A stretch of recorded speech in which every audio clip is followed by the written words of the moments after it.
Yo, you need to shut the fuck up, alright? You talk too much. Jesus Christ. Didn't mean to attack you right off the bat, but it's true. You clicked on this video because you have a tendency to overshare, you talk too much, and you don't feel fulfilled from just all this yapping that you do.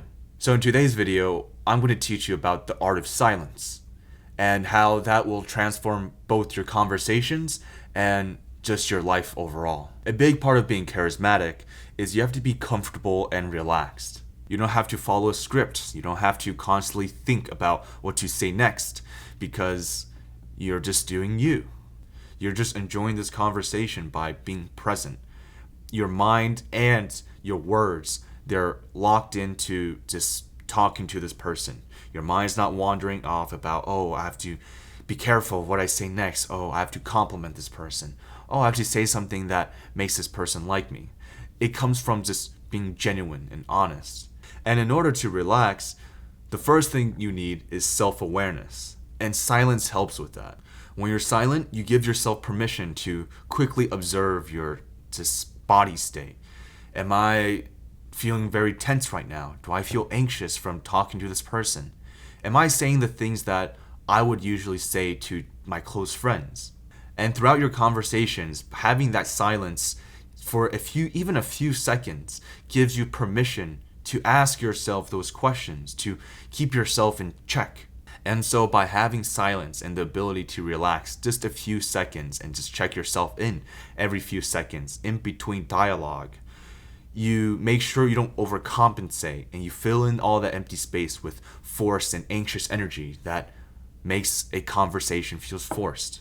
I used to feel very uncomfortable in silence in my dialogues, even just for 3 seconds of silence threw me into a state of, oh, I gotta find the next thing to talk about. What's interesting? What can I say about this person?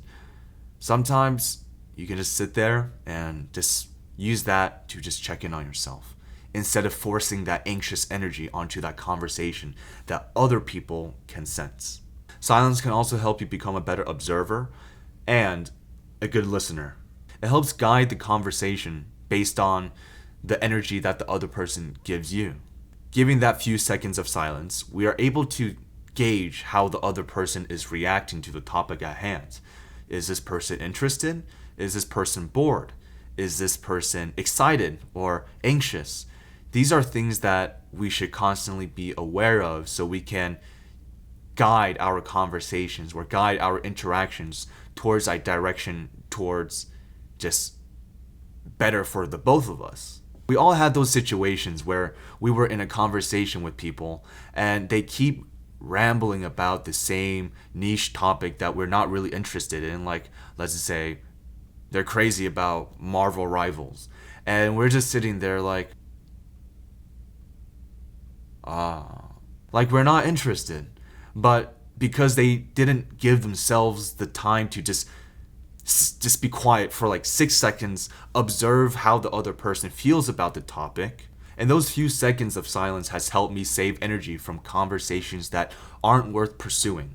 Sometimes I have conversations with new people, but they genuinely are just not interested. And so by giving myself that 6-7 second pause to realize that, okay, this conversation isn't worth the investment because their eye contact is going the other direction. Their body language is shifting away. They're just not interested. They're not really giving me any words to talk about.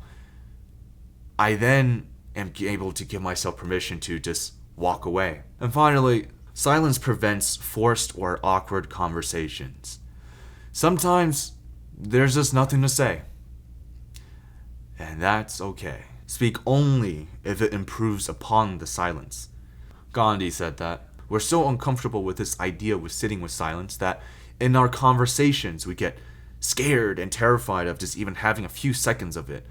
But in reality, silence is a very powerful thing. If you've seen videos of couples who are in their 70s and 80s, you'd imagine that they've talked about everything there is about life.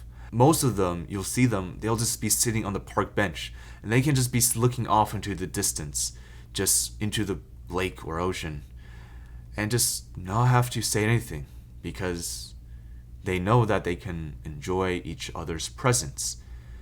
Sometimes it's not about the words that you have to say, but just that, okay, I'm fine just being here with you and just sharing this moment and not having to force anything that doesn't feel natural. And so if you can spend time with this other person, even just for a few seconds, a few minutes, just being quiet occasionally, that's a key that, okay, we're comfortable with each other, and words aren't the only way to dictate how strong our relationship is. And you can use that to ping for interest. And so I'd rather have silence with this person to see if we can just vibe and just exist in the present moment, rather than having to fill up all the gaps in the conversations with just random bullshit questions that we don't really care about. And so until my thoughts of curiosity and just my observations have something to talk about because they just naturally pop up in your head, then I would break the silence and talk about it, because that's something finally worth sharing. So the goal is to have either genuine things to say or just silence. Never anything here, because this is all bullshit. So what does it look like to implement silence into your conversations? Here are some things that worked with me as I learned to become more silent. Pause before speaking. Most people speak to respond, not to understand. So give yourself a moment, 2 to 3 seconds sometimes, to just respond to people. And you'll notice that during these 3 to 5 second pauses that you give the other person, they often fill in the gaps for you. They'll actually continue the conversation because they probably have other things to say as well. And so when you don't rush in to fill in the gap, people open themselves up more. And after you finish talking, give yourself a few second pause to just observe and see if the person is interested, if they're engaged, if they're anxious or bored. Because those things, again, will dictate how you will carry the conversation. Either you will change the topic, or if you will exit out of the topic. Silence lets you see the social cues that you'd otherwise miss. And finally, during the silence and after the conversations, ask yourself, how do you feel? Do you feel alright? Do you feel engaged or bored? And do you feel like you can enjoy being in silence with this other person? And if you can, that's real comfort. So yeah, start to incorporate these silences into your conversations and use them as a tool to just become more you. And bonus tip, start spending some time alone, because when you're alone and you're not occupied with anything, you truly just are in a state of silence, and you learn to just appreciate that for what it is. So then anytime you experience it in a conversation, you're just okay, because I'm feeling good regardless. I'm used to this music that is silence. It doesn't bother me when I'm having conversations with people. So I'm comfortable as is. Anyways, start incorporating some silence into your life, because it's very underappreciated. I will catch you on the next video then. Alright? Peace.